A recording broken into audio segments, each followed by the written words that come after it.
Je m'appelle Hélène Zimmer, je suis une autrice française, publiée chez POL depuis mon premier livre. J'ai commencé à écrire avec un scénario, en fait. J'ai écrit le scénario de mon long métrage à 14 ans. Ensuite, je me suis mise à la littérature et j'ai continué mes projets de cinéma voilà, jusqu'à aujourd'hui. Les deux me sont indispensables pour continuer d'avancer dans une œuvre, en fait.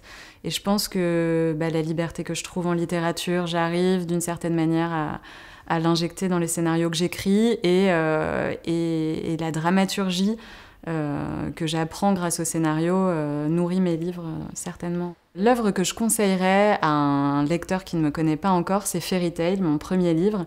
Ça raconte l'histoire d'une mère de famille qui inscrit son mec, qui est chômeur longue durée, à une émission de télé-réalité qui retrouve du travail à des chômeurs.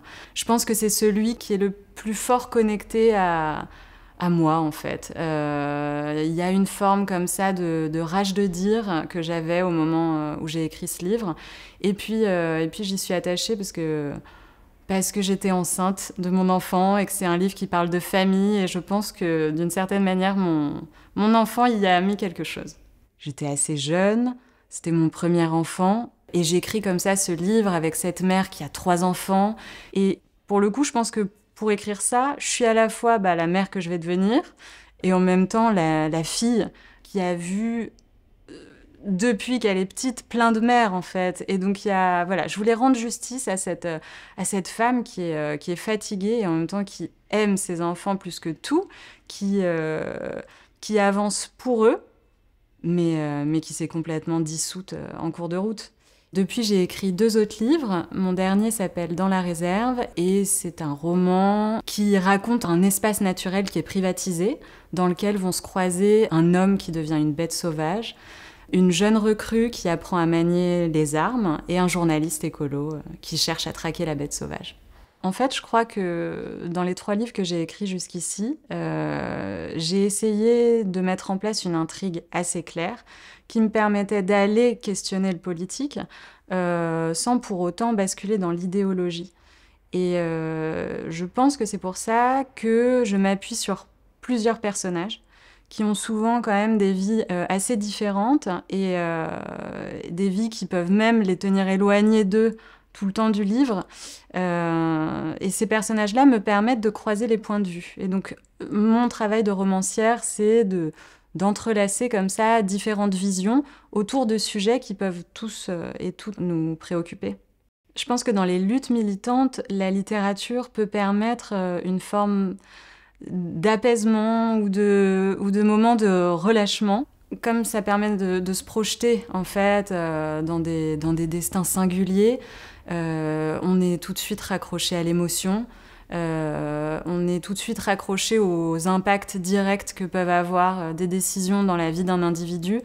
Et donc, on sort du discours. Et parfois, sortir du discours, ça fait du bien, ou ça fait en tout cas avancer différemment, plus vite. Elles se tiennent face à la caméra, en ligne, à une table. Comme n'importe quel groupe armé, prêt à faire sa déclaration. Comme un groupe armé, mais elles ne portent pas de cagoule. Elles revendiquent leurs droits à visage découvert. Je reconnais Nicole. Les mêmes yeux ciel clair, les mêmes cheveux courts. À côté d'elle, Diana Russell, ses longs cheveux bruns et son air déterminé. Elles sont soudées, comme un groupe armé, sauf qu'elles ne s'adressent qu'aux femmes. Les caméras, les appareils photos, les micros pointés vers elles sont tenus par des femmes. Les hommes n'ont pas eu le droit d'entrer au palais. Nicole dit les mots que Simone de Beauvoir leur a adressés en soutien. « Chère sœur, je regrette profondément que les circonstances ne me permettent pas de me trouver aujourd'hui parmi vous. Du moins, y suis-je de cœur. Les hommes attendent dehors que ce tribunal leur fasse un sort. Enfin le pense-t-il. Parce qu'au fond, il ne s'agit pas d'eux. Aucun n'est visé nommément. Le tribunal ne va pas démonter les hommes, mais l'organisation qui légitime leur violence, rouage après rouage, témoignage après témoignage.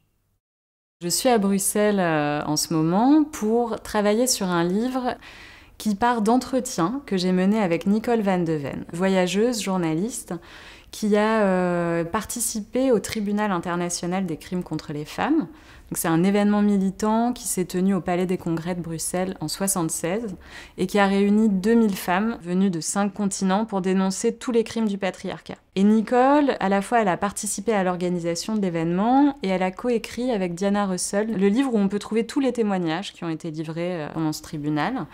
Pour moi, qui vient d'aujourd'hui et donc qui est traversé MeToo, évidemment, la question que je me pose, c'est qui sont ces femmes qui sont venues parler et surtout de quel point de vue elles se plaçaient pour parler, quels pronoms elles utilisaient, qu'est-ce qu'elles attendaient de ces prises de parole, comment ça les a transformées.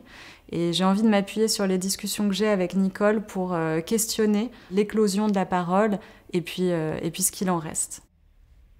Alors en ce moment, je lis un livre que je suis allée acheter dans la librairie en bas de Passaporta et qui est Didion et Babitz, et je kiffe. C'est donc Lily Anolik, qui est une journaliste qui était obsédée par Eve Babitz, qui a d'abord écrit un livre sur elle, et puis le livre sort et elle se dit « super, je suis délivrée de mon obsession, c'est génial ». Et en fait, elle a accès aux archives de Babitz.